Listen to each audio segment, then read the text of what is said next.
Hello and welcome to your daily dose of Satoshi's news. Today's date is Easter Monday, the 6th of April 2026. The year of Green, Wix and BSV Terranode in the mix. Branch your threads, expand your mind with treechat.ai or your post pot and chain. Alright, let's see what we got today. So we're just going to go through this spat here between Brian Doherty and CSW. So I wasn't really too sure what was going on until I thought, okay, well let's just see what's this argument. You know, it's not really good to see two heavyweights falling out over something, but then I read this and I was just like, yeah, got to comment on this. So let's get into it. Craig says he's Satoshi, like a cowboy in the West, riding on the blockchain that they call the very best. 1 million strong, and transactions flying free. He's acclaiming his legacy, you'll surely see.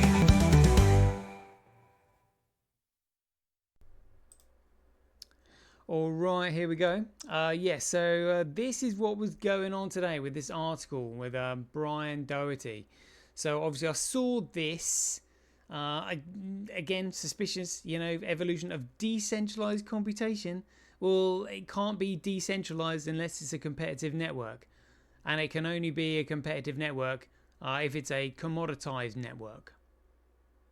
No other way. So the word decentralized, yeah, I'm not really buying that one. But CSW weighed in saying, oh, poor Brian. One can only hear the faint echo of irrelevance slipping away.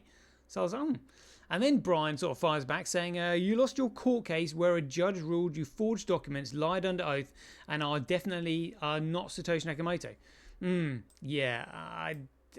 One, CSW got absolutely stitched up in that. One, it wasn't a court case because it wasn't a court because there's no jury there. Secondly, they didn't allow any examination of the evidence, only cross-examination. And you can't have cross-examination without examination. It was an absolute stitch-up. And so to say he's going to believe what Mud Judge Mellor said, instead of just looking at what Craig has done in the past and what he said about Bitcoin now, and say that, you know, he's not, I didn't really know what's going on. And then Craig was posting this and I was just like, okay. Let's just get to the bottom of it. So I opened up this, just read through it briefly. It said the next evolution of decentralized computation doesn't sound good already from the start.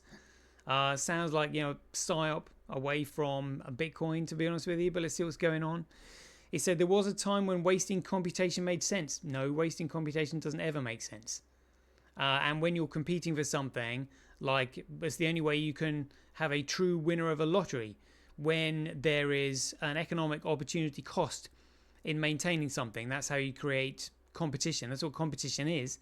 It doesn't mean it's wasteful at all, but if that competition secures the most valuable network and the most useful network with billions of transactions a second, it's not wasted at all. It's how you protect it. But he said proof of work was not flawed, it was a breakthrough. So it sounds like he's trying to work on improving it, but I don't think you can. He said the inefficiency we chose, really. At its core, proof of work is intentionally wasteful. No, that's not a good way of looking at it at all. That's wrong. Trillions of hashes are computed every second, not to solve scientific problems or optimize global systems, but to win a probabilistic race. The waste is the security model. There's not really a way of looking at it, mate. And for over a decade it has worked. Okay, what, are you suggesting something new here? But we're now entering a new computational era, one where the opportunity cost of wasted computation is no longer negligible. When a single system can solve hundreds of millions of variables in a second, the question becomes unavoidable. What else could the energy be doing? So it sounds like he's angling towards like a PSYOP of some sort. We've seen loads, proof of stake, proof of knowledge, all this shit, proof of timestamp or whatever, Let's see what he's got here. A new primitive useful work as security.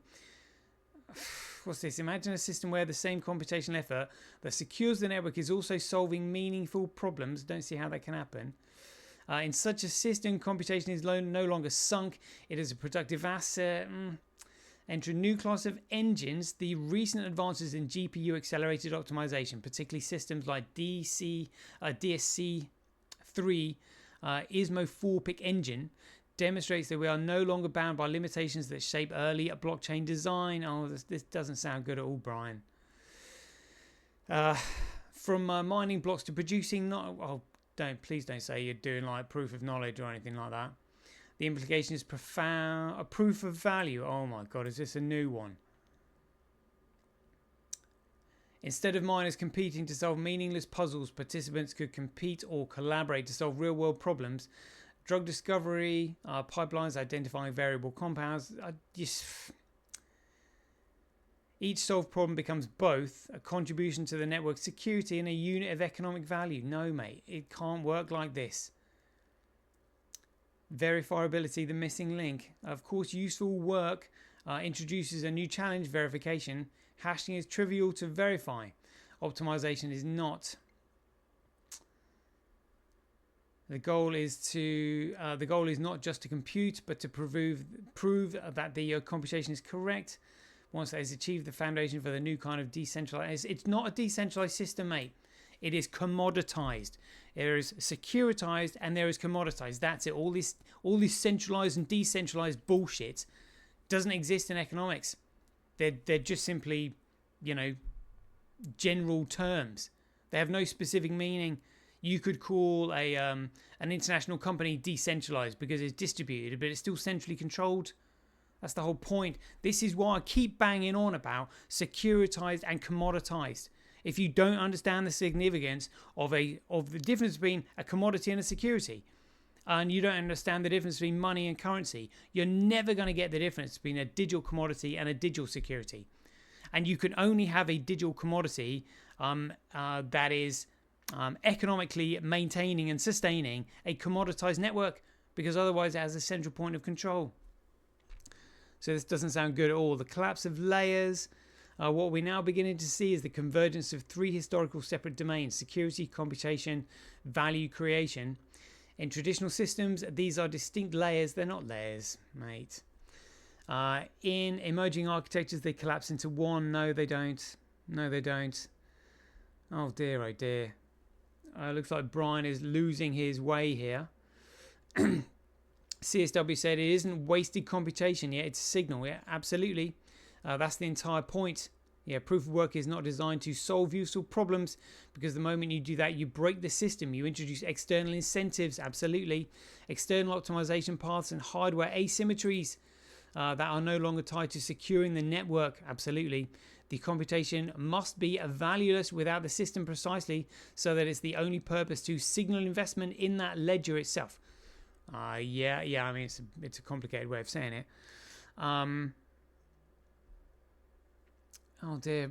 Brian said, Craig, the premise you're defending is sound, but it's incomplete. No. Proof of work was designed as a pure signal for irrecoverable cost. No, it's a lottery. That's the best way I can describe it. It's a lottery. There's no other way of doing it. There's no ifs or buts. There's a pure lottery is the only way you can have a competitive system without any external factors coming in. It looks like Alex Farvel has jumped in saying, for fuck's sake, the vote is which block is valid. If you have any other quality you are sorting for, the vote can be manipulated. Yep, spot on. Arrows, Thorum, look it up and stop embarrassing yourself. Yeah. And Ryman's hypothesis, proved, and you don't get this, doubtful. Yeah, I'm with Alex and CSW on this one. Absolutely all the way. That's really bad to come up with an article like this. It just shows you again. But this is what the BSVA should be teaching: commoditization. How do you commoditize a network?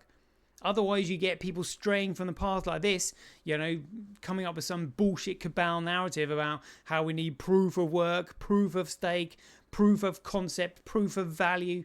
No, afraid not. Data can only be commoditized one way. There's no other way of doing it. And it has to be a pure competition, like a lottery, which is what proof of work is in a digital sense. Oh, there, I can see why Craig has weighed in there, and then Brian said, "You lost your court case when a judge ruled you forged documents, lied under oath, and are definitively not Satoshi Nakamoto. That's not ad hominem. That's public record. Everything you've said about protocol design, Bitcoin's internet, and who has authority to speak in its on it collapsed the moment the UK High Court ruled you fabricated your entire identity. You accuse me of lacking tangible achievement while you spend a decade claiming to be Bitcoin's creator and failed." Yeah, that's really embarrassing, that. As in, like, that statement there, because the court, it wasn't a court, there was no jury there.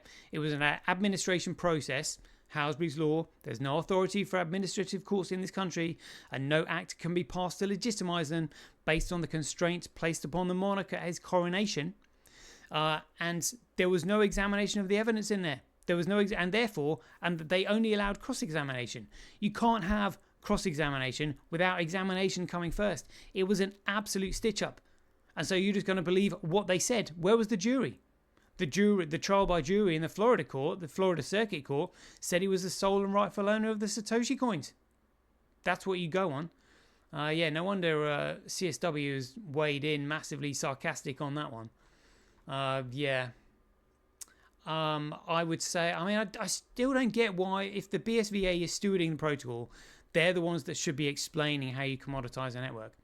And then this is a complete waste of time. If people literally were in lockstep about what a commodity is and what CSW has created, they wouldn't be wasting their time writing articles like this and all this crap. And well, I don't know if he's trying to deceive people or whether this is like another psyop to just simply try and get people to lose faith in Bitcoin. But that's what it appears to be to me. But this is a complete waste of time if you actually understood what a digital commodity was. Thinking that you're wasting energy. My dear, oh dear. Painful to read, that was. Let's see what else we got here.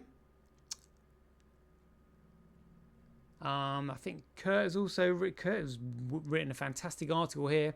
Quite looking forward to getting in there. Haven't got time today because it's 10 minutes already, but this was the article. Check it out. I might read this on another show.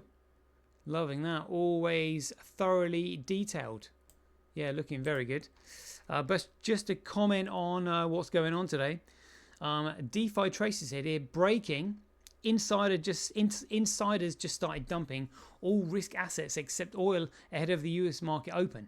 Every single insider is non-stop selling billions, 0 buys, 150 sells, $3.24 billion in volume. Something extremely bad is coming tomorrow. However, they said every single insider is non-stop selling billions.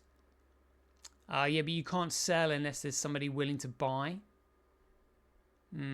But the insiders, he said insiders are selling. So people know something is coming.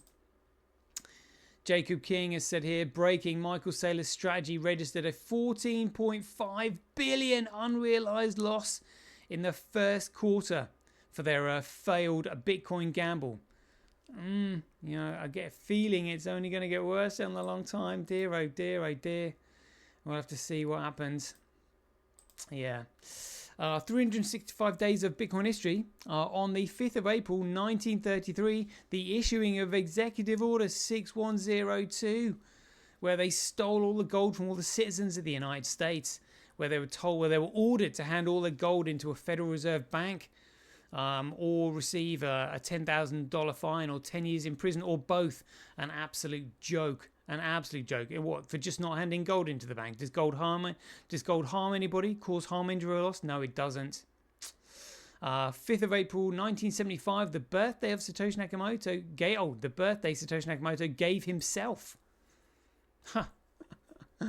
Oh, there we go. So on Satoshi Nakamoto's page, he said it was Satoshi Nakamoto, a 37-year-old male from Japan.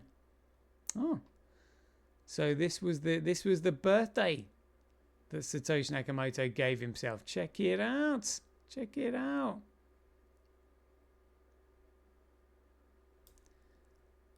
Oh, here we go.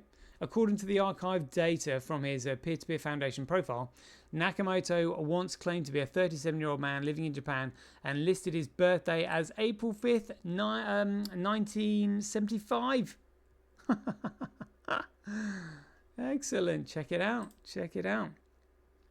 On the 5th of April 2011, on April 5th, bitmarket.eu begins facilitating trades in euros and other currencies. Together, they simplify Bitcoin ownership and trading for hundreds of millions of new users, and the market has expanded enormously. Oh, wow. Do we have that?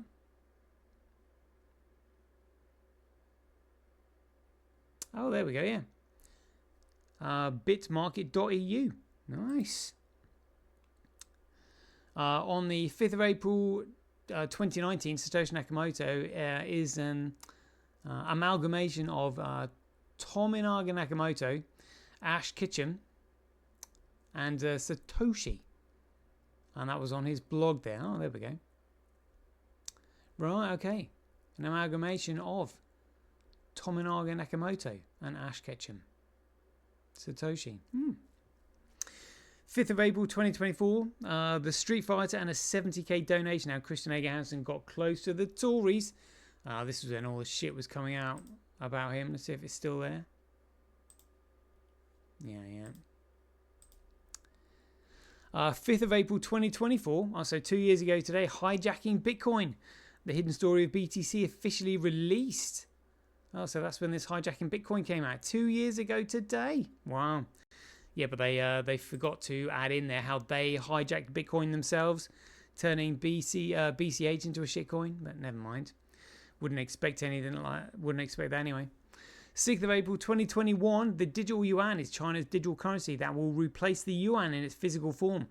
I remember that. They were closing bank accounts and all sorts. It's outrageous. On the 6th of April 2022, 4 years ago today, the Fake Toshi series, Nick Szabo, The Men Who Are Not Satoshi Part 1 by Kurt Wottek Jr. Doing the Fake Satoshi series. Loving that.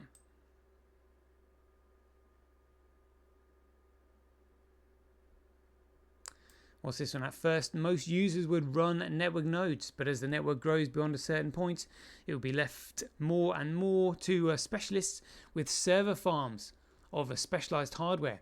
A server farm would only need to have one node on the network, and the rest of the LAN connects with that one node. I said, that was a quote from November 3rd, 2008. So they'll become professionalized. Specialist server farms. Yeah, he knows.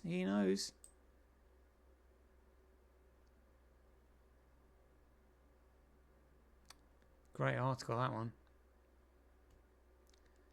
But yeah, Nick Szabo is definitely not Satoshi Nakamoto. Anyway, we'll leave it there. Hope you enjoyed it. As ever, be aware, take care, stay safe out there, and we'll see you in the next one. I understand. Do you? Do you? This is it. I'm telling you, this is it. The king still has one more move.